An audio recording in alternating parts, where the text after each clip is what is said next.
सभी को सादर जय जिनेन्द्र। जय जिनेन्द्र। जिनेन्द्र सभी को। जय जिनेन्द्र सभी को। नेमीचंद जी बाबूजी, नेमीचंद जी बाबूजी को निवेदन प्रणाम। है, मंगलाचरण करिए। मंगलाचरण करूं।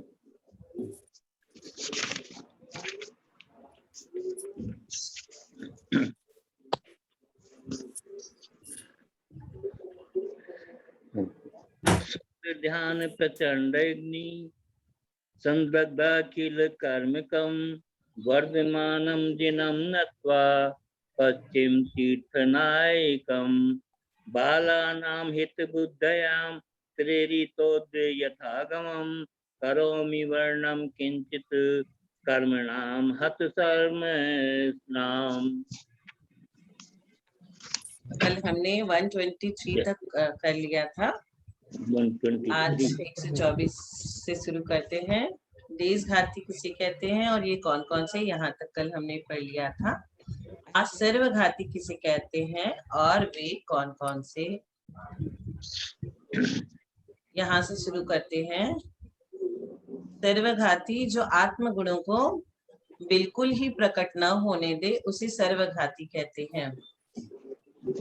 ये 21 है, केवल ज्ञानावरण, केवल दर्शनावरण, 5 निंद्राए, मिथ्यात, सम्यग्गी मिथ्यात, अनंतानुबंधी आदि 12 कषाय। इनमें सम्यग्गी मिथ्यात्व का बंध नहीं होता, मात्र उदय और सत्व होता है। इसका कार्य अन्य सर्वघातियों की अपेक्षा विभिन्न प्रकार का होता है। कल यहाँ तक हमने समझ लिया था। आज हम विपाक से शुरू करेंगे। विपाक की अपेक्षा कर्म प्रकृतियों के कितने भेद हैं? प्रश्न नंबर 125, 125। विपाक की अपेक्षा कर्म प्रकृतियों के कितने भेद हैं? तो इसका आंसर है कि 4। जीव विपाकी, पुद्गल विपाकी, क्षेत्र विपाकी और भव विपाकी। ये पूछा कितने हैं तो बोले 4। जीव, पुद्गल, क्षेत्र और भव, ये चारों। जीव विपाकी, पुद्गल विपाकी, क्षेत्र विपाकी और भव विपाकी। अब इन चारों के बारे में समझेंगे अलग अलग से कि किसे क्या कहते हैं। जीव विपाकी किसे कहते हैं? प्रमुख रूप से जिनका फल आत्मा पर होता है उसे जीव विपाकी कहते हैं। जैसे ये निम्नलिखित 78 है। घातिया कर्म की 47, वेदनीय कर्म की 2, गोत्र की 2 और नाम कर्म की 27। अब ये चारों विपाकिया के बारे में पढ़ेंगे हम लोग। जीव विपाकी, पुद्गल विपाकी, क्षेत्र विपाकी और भव विपाकी। तो जीव विपाकी के लिए कहा गया है कि किसे कहते हैं और ये कौन कौन से हैं। तो प्रमुख रूप से जिनका फल आत्मा पे होता है उन्हें जीव विपाकी कहते हैं। ये कितनी है? ये 78 है। घातिया कर्मों की 47, वेदनीय की 2, गोत्र की 2 और नामकरण की 27। ऐसा नामकरण की 27 जीव विपाकी प्रकृतियां कौन कौन सी है? नामकरण की 27। सबसे पहले इसमें जो भेद बताया गया है ना, उसमें घातिया कर्म की 47, वेदनीय की 2, गोत्र की 2 और नामकरण की 27। तो अब पूछा कि नामकरण की 27 विपाकी प्रकृतियां कौन कौन सी है, वो यहाँ पे बताई जा रही है। नामकरण की 27 जीव विपाकी प्रकृतियां ऐसे है। पहला तीर्थंकर, तीर्थंकर। दूसरा उच्छ्वास, तीसरा बादर, चौथा सूक्ष्म, पांचवा पर्याप्त, छठा अपर्याप्त, सातवां सुस्वर, आठवां दुस्वर, 9 आदेय, 10 अनादेय, यशकीर्ति, अयशकीर्ति, त्रश, स्थावर, प्रशस्त विहायो गति, अप्रशस्त विहायो गति, सुभग, दुर्भग, नरक गति, तिर्यंग गति, मनुष्य गति, देव गति, एक इंद्रिय जाति, 2 इंद्रिय जाति, 3 इंद्रिय जाति, चतुरिंद्रिय जाति और पंचेंद्रिय जाति। तो 27 नामकरण की कौन कौन सी लिया? इसमें तीर्थंकर लिया, उच्छ्वास लिया, सूक्ष्म और बादर दोनों ले लिया, पर्याप्त और अपर्याप्त ले लिया, सुस्वर और दुस्वर ले लिया, आदे अनादे ले लिया, यश कीर्ति अयश कीर्ति ले लिया, त्रस के संग स्थावर और प्रशस्त विहायो गति, अप्रशस्त विहायो गति, सुभग, दुर्भग, नरक गति, तिर्यंग गति, मनुष्य गति और देव गति, चारों गति ले लिया और पांचों इंद्रियों के जीव, 1 इंद्री, 2 इंद्री, 3 इंद्री, 4 इंद्री और पंचेंद्री। नरक, तिर्यंच, मनुष्य, देव चारों गति के हो गए। 5 इंद्रियों के, 1 इंद्री, 2, 3, 4, 5, ये 5 हो गए। और ये सारे तीर्थंकर, उच्छ्वास, बादर, सूक्ष्म, ये सब मिला करके 27 हो गए नामकरण के। अब पुद्गल विपाकी किसे कहते हैं? अभी हमने पढ़ा जीव विपाकी, अब हम पढ़ेंगे पुद्गल विपाकी किसे कहते हैं और वे कौन कौन से हैं जिनका विपाक खासकर पुद्गल पर होता है। और जीव विपाकी का किस पर होता है? आत्मा पर होता है। तो ये आत्मा को सबसे मुख्य रूप से जिनका फल आत्मा पर पाया जाता है। लेकिन पुद्गल का किस पे होता है? पुद्गल विपाकी का जिनका विपाक खासकर पुद्गल पे होता है उन्हें पुद्गल विपाकी कहते हैं। और वे 62 होती है। 5 शरीर, 5 बंधन, 5 संघात, 3 अंगोपांग, 6 संस्थान, 6 सैनन। ये 6 सैनन जो हमने ब्रज ऋषभ नाराज सैनन, ये सब क्या है? शरीर का विषय है, पुद्गल का विषय है, आत्मा में नहीं। और ऊपर वाले आत्मा का 5 शरीर, 5 बंधन, 5 संघात, 3 अंगोपांग, 6 संस्थान, 6 सैनन, 8 स्पर्श, 5 रस, 2 गंध, 5 वर्ण, इस तरह 50 तथा निर्माण, आतप, उच्छोद, स्थिर, अस्थिर, शुभ, अशुभ, प्रत्येक, साधारण, अगुरु, लघु, उपघात और परघात, ये 12 दोनों मिलाकर के क्या हुआ? 62 हो गया। 50 + 12 = 62। और ये पुद्गल पर होती है, आत्मा पर नहीं। इनका विपाक खासकर पुद्गल पर ही होता है। अब भव और क्षेत्र विपाकी पढ़ेंगे। तो भव विपाकी किसे कहते हैं? जिनका उदय नरकादि पर्यायों में होता है वह भव विपाकी कहते हैं। वे 4 नरकायु, तिरंगायु, मनुष्यायु और देवायु, तो ये 4 हमारे गति के हैं। तो जिसका उदय नरक आदि पर्यायों में होता है, नरक आदि मतलब नरक, तिर्यंच, मनुष्य और देव, तो जिनका उदय नरकादि पर्याय में होता है उन्हें भव विपाकी कहते हैं। भव से रिलेटेड। अब क्षेत्र से रिलेटेड, जिनका उदय विग्रह गति रूप क्षेत्र में हो उसे क्षेत्र विपाकी कहते हैं। वे 4 नरक गत्यानुपूर्वी, तिर्यंग गत्यानुपूर्वी, मनुष्य गत्यानुपूर्वी और देव गत्यानुपूर्वी, ये 4 जिनका उदय विग्रह गति रूप क्षेत्र में हो उसे क्षेत्र विपाकी कहते हैं। ये चारों पढ़ लिया।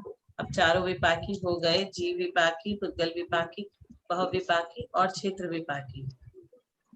अब प्रश्न संख्या 131, पुण्य प्रकृति किसे कहते हैं और वे कितनी तथा कौन कौन सी?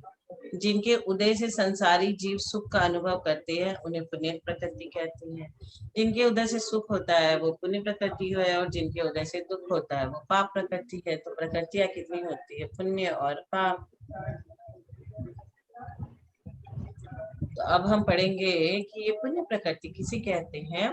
तो जिनके उदय से संसारी जीव सुख का अनुभव करता है उन्हें पुण्य प्रकृति कहते हैं। ये भेद विवक्षा से 68, 68 और अभेद विवक्षा से 42, 42 है। अब कौन कौन सी है? साता वेदनी, सुख का अनुभव हो रहा है ना, यहाँ पुण्य प्रकृतियां है। साता वेदनी, तिरंगायु, मनुष्यायु, देवायु, उच्च गोत्र, मनुष्य गति, मनुष्य गत्यानुपूर्वी, देव गति, देव गत्यानुपूर्वी, पंचेंद्रिय गति, औदारिक 5 शरीर, 20 औदारिक 5 बंधन, 25 औदारिक आदि 5 संघात, 28 औदारिक आदि 3 अंगोपांग, 48 शुभ वर्ण गंध रस स्पर्श के 20, 49 सम चतुर संस्थान, 50 ब्रज वृषभ नाराज सैनन, उसके बाद अगरु लघु, परघात, उच्छ्वास, आतप, उद्योत, प्रशस्त विहायुगति, त्रस, बादर, पर्याप्त, प्रत्येक शरीर, स्थिर, शुभ, सुभग, सुस्वर आदि, यश, कीर्ति, निर्माण और तीर्थंकर, ये सब हो गए कितने? 68 भेद विवक्षा से। अब अभेद विवक्षा में किसको नहीं लेना है? अभेद विवक्षा में 5 बंधन और 5 संघात की 10 प्रकृतियां 5 शरीर में गर्भित हो जाती है, और वर्णादिक के 20 भेद न लेकर के एक एक भेद लिया जाता है। इस प्रकार 26 प्रकृतियां कम हो गई, मतलब 68 - 26 = 42। 68 में से 26 प्रकृतियां चली गई तो 42 बची। कौन कौन सी 26 प्रकृतियां अभेद विवक्षा से नहीं होती? तो उसके लिए कहा गया है कि यहाँ 5 बंधन और 5 संघात की 10 प्रकृतियां 5 शरीर में गर्भित हो जाती है और वर्णादिक के 20 भेद न लेकर के एक एक भेद लिया गया। इसीलिए अभेद विवक्षा में 5 बंधन, 5 संघात और 10 शरीर संबंधी गर्भित, ये सब मिला मिलू के 26 प्रकृतियां कम हो गई। तो कितनी बची? 42 पुण्य प्रकृतियां बची। भेद और अभेद विवक्षा से 68 और 42 पुण्य प्रकृतियां, ये हमने समझा। अब पाप प्रकृति किसे कहते हैं और वे कितने तथा कौन कौन से? पुण्य में क्या होता था? उससे सुख मिलता था, सुख का अनुभव होता था। यहाँ इनके उदय से दुख का अनुभव होता है। वहां सुख का अनुभव होता था, यहाँ दुख का अनुभव होता है। तो जिसके उदय से दुख का अनुभव होता है उसे पाप प्रकृति कहते हैं। ये भेद विवक्षा से बंध रूप 98 और उदय रूप 100 है। बंधती है 98 और उदय में आती है 100। और अभेद विवक्षा में बंध रूप 82 है और उदय में 84 है। मतलब बंधने से उदय में आने में 2 ज्यादा है।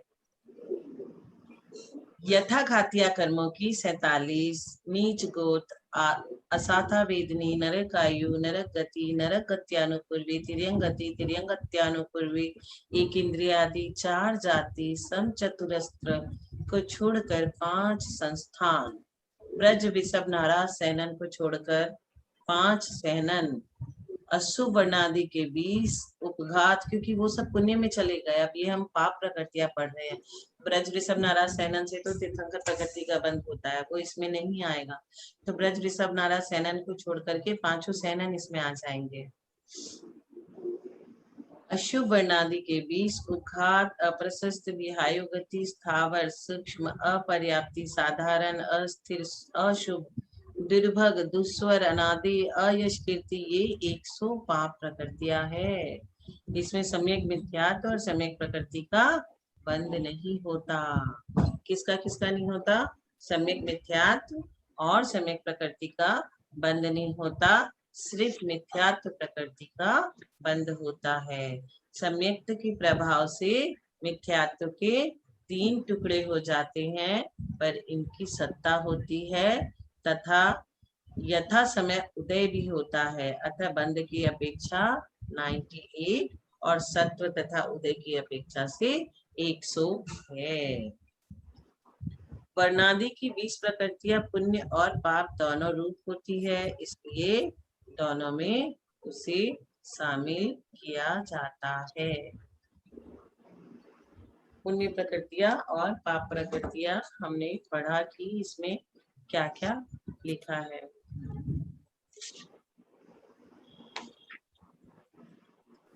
आयु कर्म का बंध कब होता है? आयु कर्म का बंध कर्म भूमिज मनुष्य और तिर्यंच के वर्तमान आयु के 2 भाग निकल जाने के बाद तृतीय भाग के प्रथम समय में होता है। क्या कहा? कि आयु कर्म का बंध कर्म भूमिज मनुष्य और तिर्यंच के, मतलब कर्म भूमिज के मनुष्य को और तिर्यंच के वर्तमान आयु के 2 भाग निकल जाने के बाद तृतीय भाग में 2 भाग निकल जाने के बाद का मतलब है, यदि हम एग्जाम्पल लेते हैं कि किसी की आयु 81 साल की है तो उसे 3 भाग में बांट देंगे, 27, 27, 27। 81 साल की आयु 27, 27, 27 3 भाग में बांट दिया तो 27 + 27 54 हो गए। तो 54 तक आयु का बंध नहीं होगा और 54 साल बीत जाने के बाद जैसे ही 55 साल के में इंटर करेंगे उसके प्रथम अंतर मुहूर्त के अंदर उसके आयु का बंध। ऐसा लिखा है आचार्य ने कि 2 भाग निकल जाने के बाद तृतीय भाग के प्रथम समय में होता है। और यदि आयु बंध के योग्य लेश्या के अंश न होने से उस समय बंध न हो, लेश्या का अंश नहीं होगा क्योंकि अन्य बहुत सी चीज है वो सारे नहीं मिलेंगे, तो उस समय आयु का बंध नहीं होगा। क्योंकि आयु का बंध तो कहा गया है ना कि 8 अपकर्ष काल में होता है। तो यहाँ क्या कह दिया कि उस समय आयु का बंध लेश्या के अंश न होने के कारण बंध ना हो तो अवशिष्ट तृतीय भाग के 2 भाग निकल जाने पर, मतलब अब जो बचा उसमें कितना बचा, 27 27 27, 3 भाग में हमने 81, हमने मान लिया 81 साल की आयु है, जरूरी नहीं है किसी की 81 साल की आयु हो। आजकल तो 2 डिजिट में आयु होती है, 3 में तो होती ही नहीं किसी की, बहुत कम बिरले लोगों की होती है। और 2 में भी 60 70 80 90, किसी की कितनी, सबकी अलग अलग आयु होती है। तो यहाँ पे जो एग्जाम्पल दिया गया है उसमें ऐसा बोला गया है कि पहले आयु को 3 भाग में, तो 81 को 27 27 27 हमने 3 भागों में उसको बांट दिया।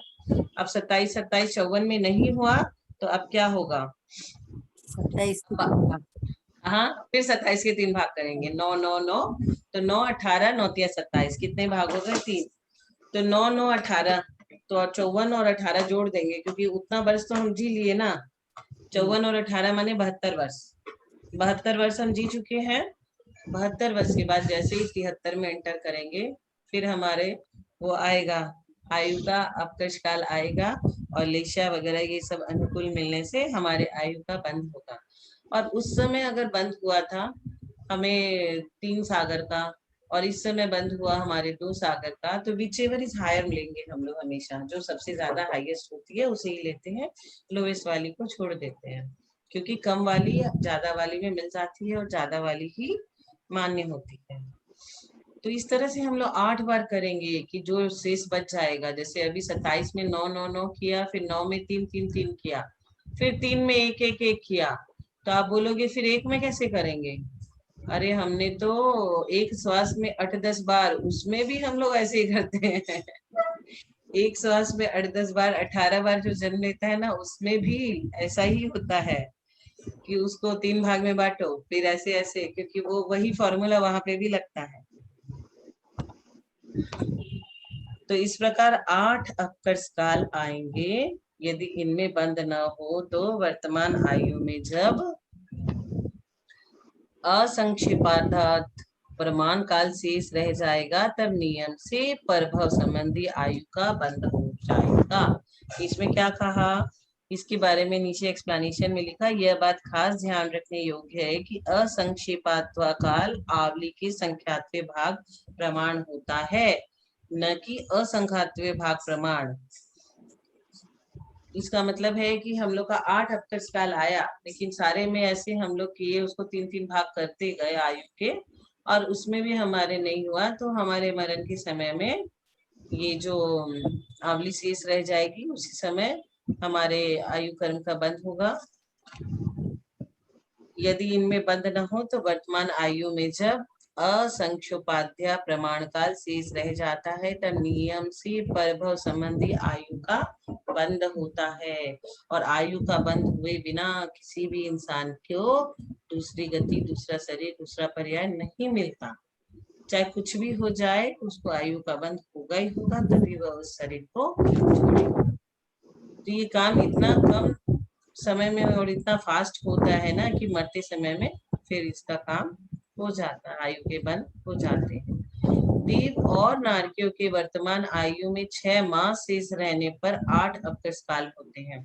देवताओं और नारकियों के क्या होता है, जब उनकी आयु शेष रह जाती है 6 मास ओनली, देवताओं में तो 6 मास पहले उनकी माला मुरझाने लगती है, वो सोचने लगते हैं कि अब मैं मरने वाला हूँ, मैं जाने वाला हूँ, तो वो कई देवी देवता तो सब कुछ भोग सामग्रियां छोड़ के, अपनी इंद्रानियों को छोड़ करके अपने कल्याण में लग जाते हैं, और कुछ लोग रौद्र ध्यान कर करके अपना जीवन बिगाड़ लेते हैं। 15 नंबर और 16 नंबर में 6 डाला की पहली डाल में पढ़े थे, कभी आकाम निर्जरा करे भवन त्रिक में सुरतन धरे, तो वहां पर भी यही सब है हमारा। तो यहाँ क्या कहा गया है कि देव और देवियों के वर्तमान काल में 6 मास शेष रहने पर 8 अपकर्ष काल होते हैं, तथा भोग भूमिज मनुष्य और तिर्यंच के वर्तमान आयु के 9 मास शेष रहने पर 8 अपकर्ष काल होते हैं। मतलब हमारे लिए कर्म भूमिज के मनुष्यों के लिए जो कैलकुलेशन बताया मनुष्य और तिर्यंच के लिए, वो वैसा कि आयु को 3 भाग में बांट करके 2/3 जी लिया उसके बाद, लेकिन देवों के 6 महीना और इनके लिए भोग भूमिज के मनुष्यों के लिए कहा गया कि इनकी आयु के 9 मास शेष रहने पर 8 अपकर्ष काल। तो देवताओं के, नारकियों के, भोग भूमिज के मनुष्यों के, मनुष्य के, तिर्यंचों के, सबके हमने समझ लिया कि आयु कर्म का बंध कब और कैसे होता है। तो ये जो 1/3 वाला कैलकुलेशन है ना, 60, 70, 80 की जो आयु मिलती है, तो आफ्टर सीनियर सिटीजन 60 साल के बाद तो आदमी को अपने कल्याण के विषय में सोचना चाहिए। नहीं सोचेंगे तो आयु का बंध किसी भी समय किसी भी पल हो सकता है। हमें क्या मालूम कि कब होने वाला है। इसके लिए एक जन ने प्रश्न किया कि यदि कोई मनुष्य जिंदगी भर धर्म करता है, बहुत अच्छी भावना रखता है, बहुत अच्छा करता है, लेकिन जिस समय उसके आयु कर्म का बंद होने वाला है उस समय उसके भाव खराब हो गए, उस समय उसके कषाय के रूपी भाव हो गए। हो सकता है ना ऐसा कि हम कभी कभी बहुत ज्यादा क्रोध करते हैं, कभी कभी कषाय कर जाते हैं बहुत ज्यादा, और नॉर्मल लाइफ में नॉर्मल रहते हैं, उसी समय हमारे आयु कर्म का बंद आ गया। अब क्या होगा? ये प्रश्न तो सभी के मन में आता है। तो उसमें क्या होता है कि अपने पूरे जीवन में धर्म ध्यान किया और आयु कर्म जब बंध रहा है उस समय हमारे भाव खराब हो गए, तो हम क्या बनेंगे? हम समझ लो तिर्यंच बन गए। तो हम गाड़ी में घूमने वाले कुत्ते बनेंगे, न कि स्ट्रीट डॉग, क्योंकि हमने जिंदगी भर पुण्य किया है। तो आपने देखा होगा आजकल लोग कुत्ते को एकदम गाड़ी में रखते हैं, इसी गाड़ी में घुमाते हैं, उसके पीछे 2 नौकर चाकर उसकी सेवा करते हैं। तो ये क्या है? ये हमारे जिंदगी भर की जो पुण्य का है ना, कि हम तिर्यंच भी बन गए तो हम वैसे वाले तिर्यंच बनेंगे जिसकी पूछ हो, सब कोई उसे पूछे, उसके पीछे नौकर चाकर लगे हो और वो इसी गाड़ी में घूमता। तो आप सोच लेना कि भाव को खराब करने से क्या क्या हो जाता है। किस आयु का किस गुणस्थान तक बंध होता है? नरक आयु का बंध प्रथम गुणस्थान तक, तिर्यंच आयु का बंध द्वितीय गुणस्थान तक। अब इसमें क्या कहा कि नरक आयु का बंध प्रथम गुणस्थान तक, इसका मतलब जितने भी व्रती है, संयमी है, आचार्य, मुनिवर, आरिका, माताजी, संयमी, ब्रह्मचारी, प्रतिमाधारी, ये सब यहाँ से हट गए। और हम जितने भी श्रावक और ग्रस्त है, उनका पहला गुणस्थान है कि चौथा गुणस्थान है। ये तो वो अपने आप को प्रिटेंड करके बैठ जाते हैं कि हमारा चौथा गुणस्थान है, लेकिन मिथ्यात्व में कब वो चले जाते हैं पता भी नहीं चलता। तो नरकायु का बंध प्रथम गुणस्थान तक, तिर्यंच आयु का बंध द्वितीय गुणस्थान तक, कर्म भूमि मनुष्य और तिर्यंचों की अपेक्षा मनुष्य आयु का बंध द्वितीय गुणस्थान तक, और देव तथा नारकियों की अपेक्षा चतुर्थ गुणस्थान तक होता है। तृतीय गुणस्थान में किसी भी आयु का बंध नहीं होता। मिश्र गुणस्थान है ना, वो कितने समय के लिए रहता है, बहुत अंतर्मुहूर्त काल होता है, उसमें आयु का बंध कैसे बंधेगा?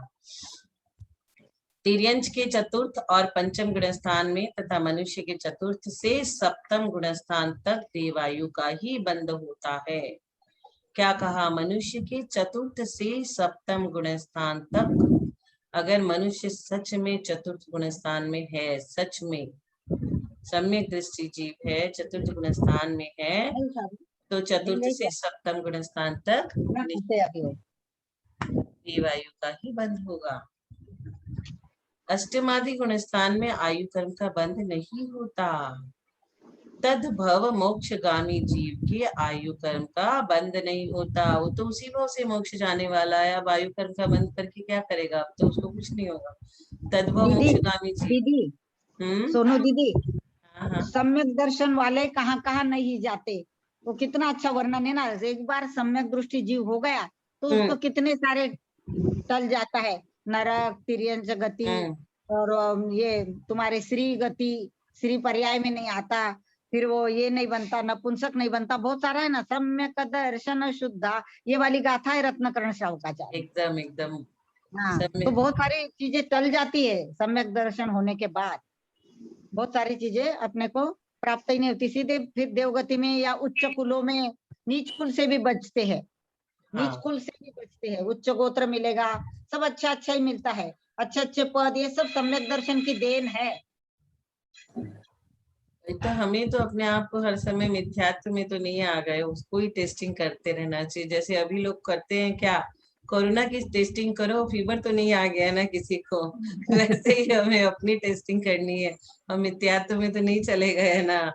चेक कर लो अपने आप को, पता नहीं कब कहाँ चले गए, क्या कर दिए हम ऐसा। तो हमें खुद को ही अपने आप को चेक करना चाहिए, क्योंकि हम अपने आप के अच्छे चेकर बन सकते हैं। दूसरा तो एक बार बोल के चला जाएगा, लेकिन हम जागरूक होंगे तभी काम बनेगा हमारा। कितना अच्छा है चतुर्थ गुण स्थान। चतुर्थ गुण स्थान में आने से आंटी ने कितना बढ़िया बताया कि हमारे न तो नरक गति बनेगी न तिर्यंच गति बनेगी। और इसमें ऐसा भी है ना कि जो व्यक्ति पंचम गुण स्थान में जाना चाहता है, प्रतिमाधारी होना चाहता है, त्यागी संयमी संयम लेना चाहता है, लेकिन ले नहीं पा रहा, तो क्यों नहीं ले पा रहा है? सब चीज अनुकूल है उसके, फिर भी नहीं ले पा रहा है। क्यों? क्योंकि उसने तिर्यंच के, नरक गति की सब बंद पहले से आयु कर्म के बंद बांध के बैठ गया, तो अब वो व्रत ले ही नहीं पाएगा। क्यों? क्योंकि अगर वो व्रत ले लिया तो देव में जाएगा, लेकिन उसने तो पहले से ही अपनी आयु कर्म के बंद बांध ली। इसीलिए उसके ऐसे सब कुछ होते हुए भी, परिस्थितियां अनुकूल होते हुए भी वो संयम धारण नहीं कर पाएगा। सप्तम नरक के नारकी के एक तिर्यंच आयु का ही बंध होता है। 30 नरक के नारकी तथा 12वें स्वर्ग तक के देवों के मनुष्यायु और तिर्यंच आयु बंध योग्य है। जब देवता बन के हम चले जाते हैं तो हम सोचते हैं अब मनुष्य पर्याय लेंगे और कर्मों की निर्जरा करेंगे, और जब मनुष्य पर्याय लेते हैं तो भूल जाते हैं कि हमें निर्जरा करने के लिए हम आए हैं, लेकिन हम नए नए नवीन कर्मों का आश्रय करते रहते हैं दिन भर। 13वें स्वर्ग से लेकर के सर्वार्थ सिद्धि तक के देव, कहाँ के? सर्वार्थ सिद्धि तक पहुंच गए। 13वें स्वर्ग से लेकर के नियम से मनुष्य आयु का ही बंद करते हैं। 13वें स्वर्ग के देव से लेकर के सर्वार्थ सिद्धि के देव एक भवतारी, एक बार जन्म लेना है मनुष्य गति में और फिर मोक्ष को चले जाना है उनको, तो वो और कोई गति में जा ही नहीं सकते। तेजस कायिक और वायु कायिक जीव नियम से तिर्यंच आयु का बंद करते हैं। तेजस कायिक और वायु कायिक नियम से तिर्यंच आयु का बंद करते हैं। नरक से निकला हुआ जीव न एकेंद्रीय होता है और न विकलत्रय, परंतु दूसरे स्वर्ग तक का देव तेजस कायिक और वायु कायिक को छोड़ शेष एकेंद्रीय में उत्पन्न हो सकता है, पर विकलत्रयों में नहीं। ये बहुत अच्छा वर्णन किया है 134 नंबर के प्रश्न में कि किस आयु का किस गुण स्थान तक बंद होता है। बढ़िया से एक्सप्लेन करके बताया गया है कि नरकायु का बंद प्रथम गुण स्थान तक, तिर्यंच आयु का बंद द्वितीय गुण स्थान तक, कर्म भूमिज के मनुष्य और तिर्यंचों की अपेक्षा मनुष्य आयु का बंद द्वितीय गुण स्थान तक और देव तथा नारकियों की अपेक्षा चतुर्थ गुण स्थान तक होता है, और तीसरे गुण स्थान में किसी भी आयु का बंध नहीं होता।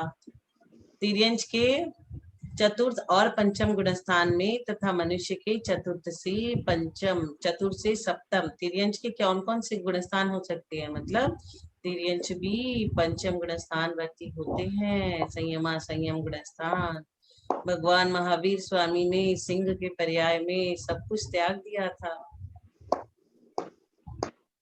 तिर्यंच के चतुर्थ और पंचम गुण स्थान में तथा मनुष्य के चतुर्थ से सप्तम गुण स्थान तक देवायु का ही बंध होता है। अष्टमादि गुण स्थान में आयु कर्म का बंध नहीं होता। तद्भव मोक्षगामी जीव के क्या होता है? आयु कर्म का बंध नहीं होता। भोग भूमि तथा कर्म भूमि मनुष्य और तिर्यंचों के नियम से,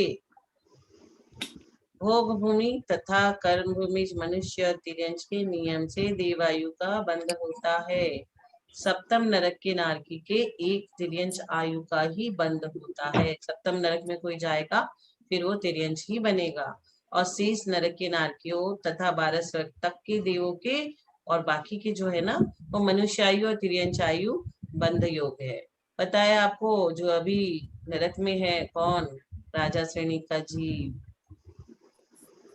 आने वाली 24वीं में वो हमारे पद्म नाम के तीर्थंकर होंगे, और जो कृष्ण भगवान का जीव है आने वाली 24वीं में निर्मल नाम के तीर्थंकर बनेंगे हमारे।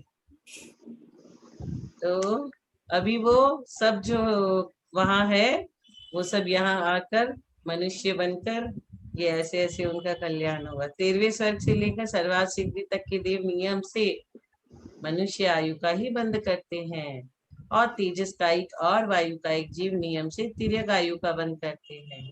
नरक से निकला हुआ जीव न तो एक इंद्रिय होता है और न ही विकल्पत्रय, परंतु दूसरे स्वर्ग तक का देव तेजस कायिक और वायु कायिक को छोड़ शेष इंद्रियों में उत्पन्न हो सकता है, पर विकलत्रयों में नहीं। गंगवाल अंकल से मैं रिक्वेस्ट करती हूँ, टीचर क्वेश्चन आप समझाइए।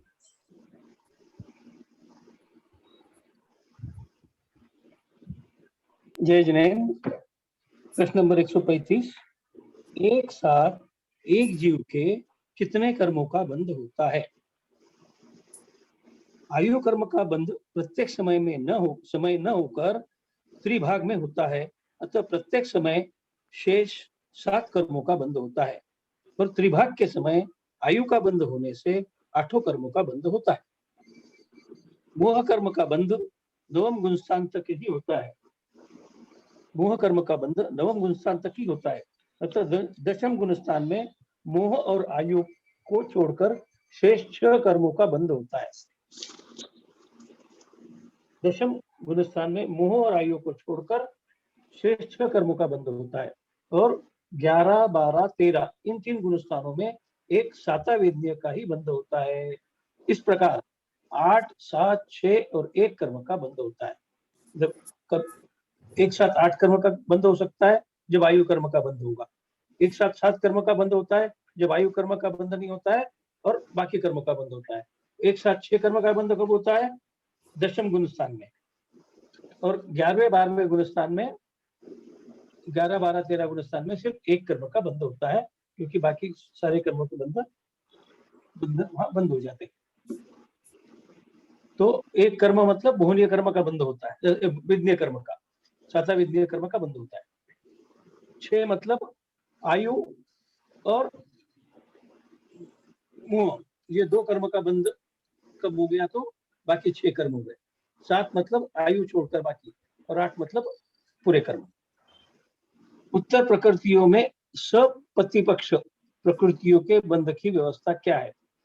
अब सप्रतिपक्ष प्रकृति मतलब ये पहले हमें समझना चाहिए क्या है, और उसके बाद आगे हम समझेंगे। तो उत्तर प्रकृतियों में परस्पर विरोधी प्रकृतियों का बंध एक साथ नहीं होता। जैसे उच्च गोत्र और नीच गोत्र, तो उच्च गोत्र का बंध होगा या नीच गोत्र का, दोनों एक साथ नहीं हो सकते। और जैसे सुस्वर दुस्वर, तो दोनों में से एक का बंध होगा, दूसरे का नहीं होगा। जब सातावेद्य का बंध हो रहा हो तब असातावेद्य का बंध नहीं होगा, जब नीच गोत्र का बंध हो रहा हो तब उच्च गोत्र का बंध नहीं होगा। विरोधी प्रकृति की बंध विच्युति हो जाने पर आगे अविशिष्ट प्रवृत्ति का ही निरंतर बंध होता है। अब जैसे बंध विच्युति हो गई, किसी के नीच गोत्र की बंध विच्युति हो गई तो बाद में निरंतर उच्च गोत्र का ही बंध होगा, या असातावेद्य की विच्युति हो गई तो सातावेद्य का ही बंध होगा। यथा सातावेद्य और असातावेद्य ये दोनों प्रकृतियां परस्पर विरोधी है। इनमें असातावेद्य की बंध विच्युति छठे गुणस्थान में हो जाती है, अतः छठे गुणस्थान तक तो 2 में से किसी एक का बंध होगा, और सप्तम गुणस्थान में 13वें गुणस्थान तक सातावेद्य का ही बंध प्रत्येक समय होगा। तो ये इनका कहना है, मतलब एक सिंपल ये याद रखना है कि जो विरोधी प्रकृतियां है उसमें से एक प्रतिपक्ष जो बच गया, तो एक तो इसका बंद होगा या उसका एक बंद होगा। और वो सप्रतिपक्ष प्रकृतियों में से जब एक एक प्रकृति की विच्युति हो जाती है तो जो बची हुई प्रकृति है उनका बंध हमेशा कंटिन्यू रहेगा। तीर्थंकर प्रकृति का बंध कब और किसके होता है? मेरे ख्याल से तीर्थंकर प्रकृति को हम कल पढ़ेंगे। जय जिनेन्द्र दीदी। हाँ, सप्रतिपक्षी यानी जिसका कोई प्रतिपक्ष हो सामने, मतलब साता का प्रतिपक्ष असाता विरोधी, गोत्र का नीच गोत्र, ऐसी टोटल सप्रतिपक्षी प्रकृति 62 है।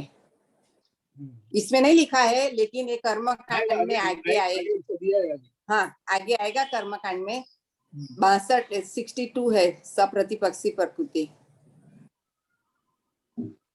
अच्छा, मेरा एक क्वेश्चन था दीदी कि जब श्री कृष्ण नारायण 16वें तीर्थंकर होंगे तो उनको साइक सम्यक दर्शन होगा ना। छाई के बिना तो काम ही नहीं बनेगा। हाँ, काम ही नहीं बनेगा, बराबर है। तो जब वे 16वें तीर्थंकर बनने वाले हैं, तो पहले नरक की आयु तो 10,000 वर्ष कम से कम। तो अभी 84,000 के बाद तो पहले तीर्थंकर, दूसरे, तीसरे आएंगे, तो कैसे घटित होगा इतने समय में 16वें तीर्थंकर? तो मतलब वो आप देखिए पहले नहीं नरक में तीर्थंकर लोग के में होते हैं। कितना गैप रहता है। हमारे आदिनाथ प्रभु के बाद अजितनाथ कितने बाद आए, फिर अजितनाथ के बाद ऋषभ संभवनाथ कितने बाद आए। वो आप 24 ये पुराण पढ़ोगे। अवसर्पणी काल में, हाँ अवसर्पणी काल में, अब तो सर्पणी आएगा, हाँ तो इतना काल नहीं रहेगा। जब भी इतना था नहीं उतना। आपका कहने का मतलब है कि जब जब वो लोग वहां से निकलेंगे तब तक उनका वैसा काल नहीं रहेगा, ऐसा? नहीं, काल तो रहेगा, लेकिन जो उम्र है पहले नरक की, एक सागर की जे वो है टाइम ड्यूरेशन, कितना काल है उत्कृष्ट काल पहले नरक का, तो एक सागर का। हाँ, और नरक का, पहले नरक का 10,000 वर्ष और एक सबसे, सागर। हाँ, हाँ सबसे हाँ उत्कृष्ट और जघन्य आयु हो गई। हाँ। तो इतनी आयु होगी उनकी, तो 16वें तीर्थंकर बनने होंगे तो पहले ही नरक में होंगे ना श्री कृष्ण। फिर 7 बजे वो पहले में तो नहीं सुना उनका, तो तीसरे में सुना है। हाँ, तीसरे में सुना, तो कैसे बनेंगे वो? मतलब बीच में 2-3 भव लगेगी। अब ले लेंगे कि बहुत गैप रहता है तीर्थंकरों के बाद। महावीर स्वामी हाँ का हाँ, काल और आदिनाथ का काल आप देखो ना, कितने बहुत काल काल है। परिवर्तन हो जाते हैं। देखेंगे हाँ, एक कोड़ा कोड़ी सागर रहा उनका। तो एक कोड़ा इनका कोड़ी। सीधा प्रश्न ये है कि कृष्ण भगवान अगले भव में ही तीर्थंकर बनेंगे या बीच में 2-4 और भव लेंगे? 7 बजे दे देंगे, हाँ 6 घंटा हाँ प्रश्न है हाँ, इनका। दोनों गोली दे। अच्छा, आपका कहने का ये मतलब है नरक से निकल के डायरेक्ट ही वो बन हाँ, जाएंगे वो कि 1 भव और 2 भव लेंगे, ऐसा? हाँ, क्योंकि वो 16वें तीर्थंकर, निर्मल नाम के 16वें तीर्थंकर बनने वाले हैं, वो तो हाँ, पक्का है, ये पक्का है। 16वें बनने वाले। हाँ, और रावण का भी जीव पक्का है कि रावण तीर्थंकर बनेगा। 24वें तीर्थंकर बनेंगे। सीता हाँ का जीव भी पक्का है कि वो गंधर बनेगी रावण की, और फिर वो हाँ, उनको भी सिद्ध हो और बनेगी वो। लक्ष्मण जी तो विजय से तरह से बनेंगे तीर्थंकर। हाँ हाँ, इधर भरत में से नहीं होंगे, हाँ। लेकिन ये 16वें तीर्थंकर है।